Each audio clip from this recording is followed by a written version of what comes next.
Assalamualaikum warahmatullahi wabarakatuh. Akkam jirtan hordoftoonni chaanalii Abbaa Musliim.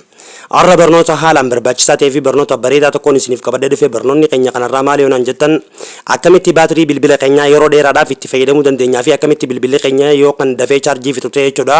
Akkamitti sirreeffachuu dandeenyaa waan jaamu kanarraa waliin ilaalle jechuudha. Seetingiiwwan abbaa shan murteessituu fi barbaachiftuu jechuudha tan namni bilbila qabu hundinuu sirreeffachuu qabu. Akka bilbilli keessan chaarjii yeroo takka gizeetti guutan yeroo dheeraadhaaf akka isiniif turu tangootu jechuudha. Seetingiiwwan shanan tunuu murteessituun isiniin jaa arra barnoota kanarraa waliin ilaalla. Obboleeyyan chaanala keenyaaf haaraa taatan sabskiraaybii laayikii sheerii godhuudhaan hanga dhuma barnootaan na waliin tura. Barnoota kana laayik godhuudhaan haa jalqabnu.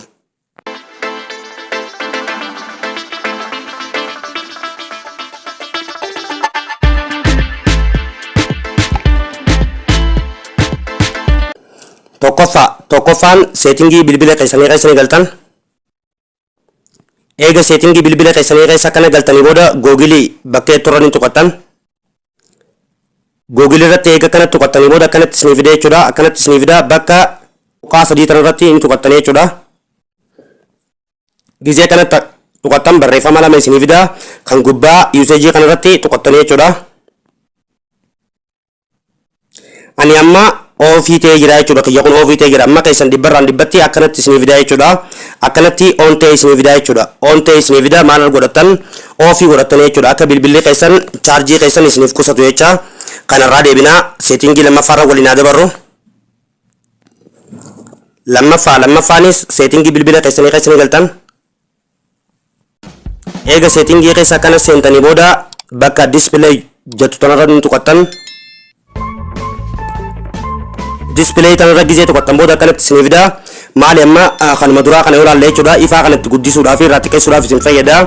Ifaa kana irraa akkana yoo godhattan bareechuudha jechuudha. Namni waan bilbila waraabaa jiruuf akka isiniif mul'atuuf jee ifaatti guddisee jechuudha.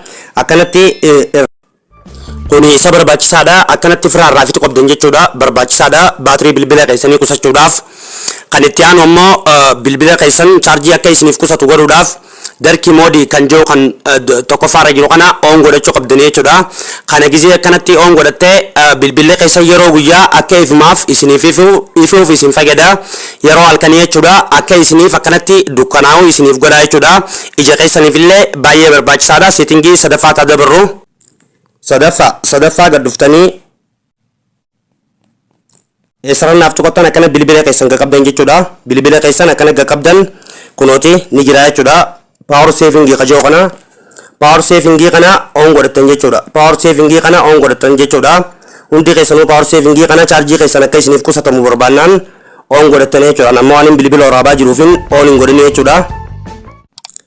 Arfaffaan akkanumatti bilbila keessan akkanumatti gattoota maal naa fida waa dilata akka naa fida jechuudha. Waa inni fayyadamee amma dura jiru waa dilata akka kana fida gizee kanatti isinii fidee booda kan jalaa kun ni jira jechuudha.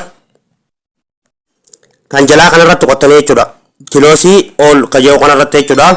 Kun hundinuu immoo baakgiraawundii chaarjii fayyadamaa jira jechuudha. Waan inni itti fayyadamee bira dabarsee jechuudha. Kun hundinuu maal godhaa jira chaarjii fayyadamaa jira.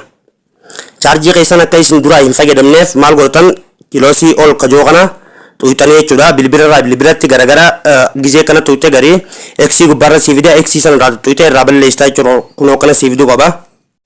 Waa hunda gizee irraa fayyadamtee baate akkanatti irraa kilir godhuu qabda jechuudha. Shanaffaan seetingii bilbila keessanii keessa galtan. Eega seetingii bilbila keessanii keessa galtan booda apps and notification kan jiru kanarratti tartakka tuqattan jechuudha. Gizee kanatti isinii fidee notification kan jiru kanarratti ammallee tartakka kilik gootan jechuudha. Gizee kanatti isinii fidee booda akkanatti appii isin moobaayilii irraa qabdan guutuu kanatti gattarreessee isinii fida jechuudha. Akkanatti gattarreessee isinii fida bakka gubbaa tanarratti tuqattanii oolii appii irratti tuqattanii appii hunda akkanatti isinii fida jechuudha. Gizee kanarratti tuqattan booda appiin kun hundinuu amma akkanatti on ta'ee jira taanaan access godhee chaarjii bilbila keessan irratti hojjechaa jira jechuudha. Fakkeenyaaf amma messengerii yookaan on gootan taatan jechuudha. Karaa messengeriitiin ergaan dhuftu hundinuu daayirektuma isinirra seentee jechuudha. Guruppii keessa jiraattanis waan guruppii irra barreessanii waan namni sheer godhu hundinuu akkasumatti moobaayil keessan illee access godhuudhaan moobaayil illee bizii isin duraa godhuu dandeenya jechuudha. Chaarjii keessan illee isin duraa akkasitti nyaachuu dandeenya jechuudha.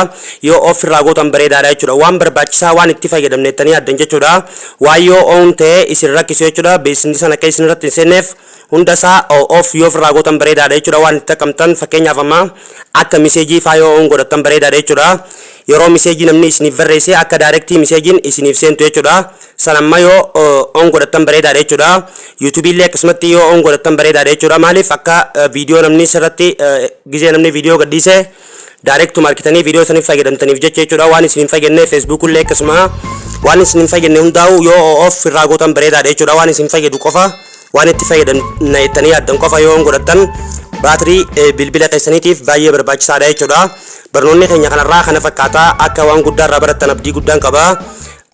Barnoonni kun kutaa hedduudha. Kutaa lamadaa isaatillee isiniif hin qabdee dhufee jechuudha. Akkaataa chaarjariitti qusattan jechuudha. Obboleeyyan chaanala keenyaaf haaraa taatan sabiskiraayibii, laayikii, sheer godhuu hin dagatinaa isinin jaa.